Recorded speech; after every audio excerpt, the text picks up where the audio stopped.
In the summer of 2009, Appleton Career Academy and Lewicki Education Consulting came together for 8 days to redesign the Academy's pedagogy. The result? A generative design they coined the Interdisciplinary Learning Collaborative, or for short, ILC. Now in 2012, 9 Wisconsin high schools, along with Appleton Career Academy, are implementing the ILC design.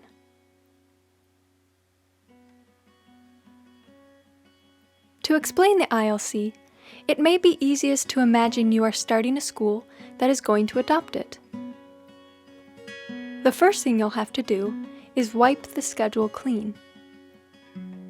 Instead of a series of one-subject, semester-long classes, insert many 4-week seminars, 2-week workshops, and even student-designed projects. There can also be opportunities for students to learn in the community through internships or service. So rather than looking like this, a student schedule may look more like this, or this, or this. The schedule depends on how the faculty design and facilitate the learning opportunities, connecting the students to a wide range of rigorous academic learning targets.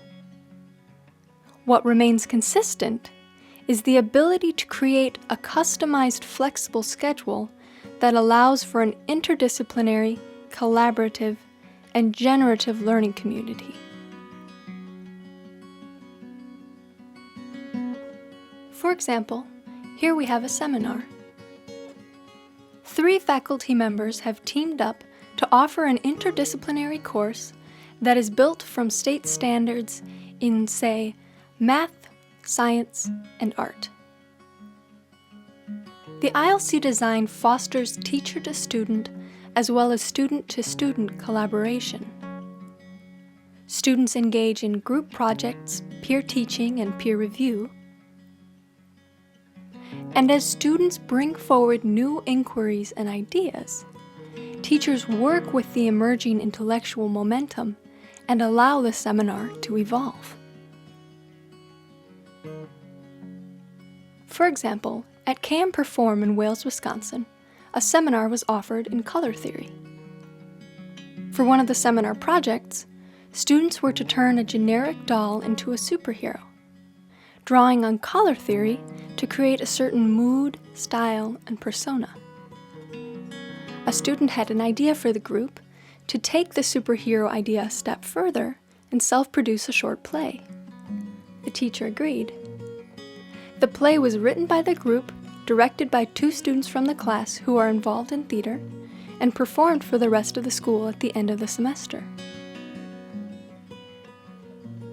The seminar was allowed to evolve, working with the momentum of students' enthusiasm and fostering student-to-student collaboration.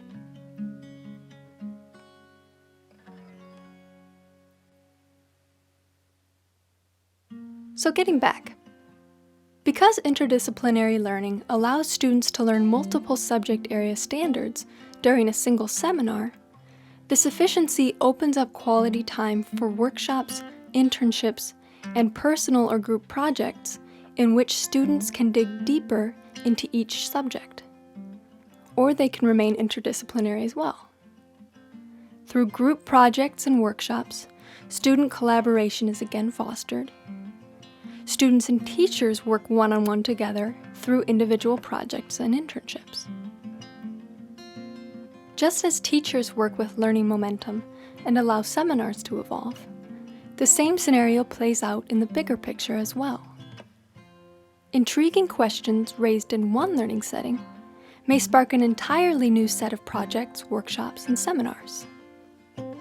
For example, a group project in the physics of light and the engineering of the light bulb may lead to a seminar on monumental scientific experiments throughout history, which folds in science, history, and literature.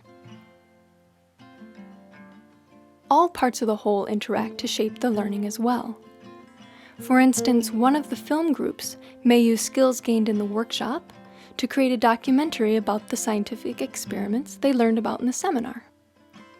Another group may create a documentary film about the civil rights movement, the subject of another seminar.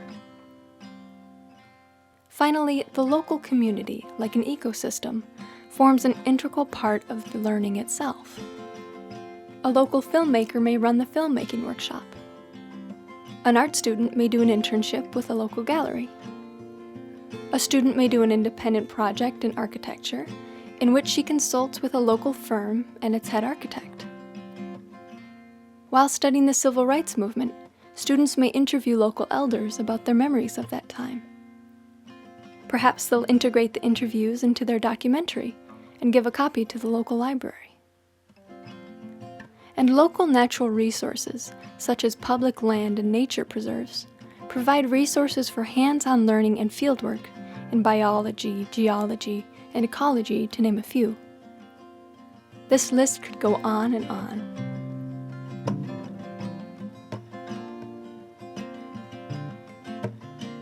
You begin to see the process of generative learning unfold. Students, teachers, and their community work together to constantly shape and reshape a curriculum that is interesting, challenging, and exceeding education standards.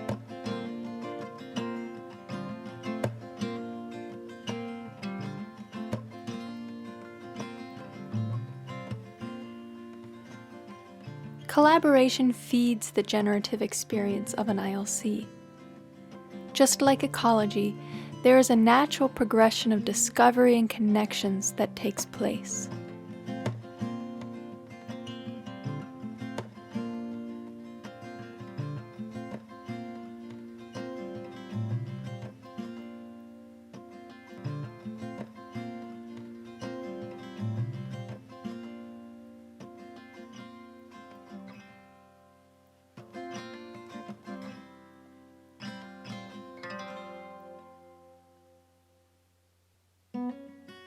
The ILC is not a model, but rather a set of principles around which a school builds its curriculum and works with its unique set of students.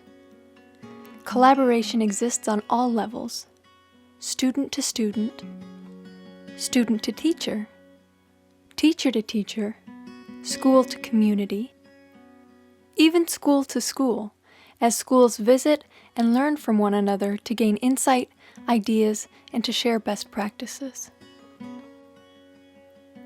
Interdisciplinary learning weaves together subjects within the context of how they come together in the real world. And dedication to the idea of generative learning allows for that intellectual momentum to build and keep students interested and engaged in their own education.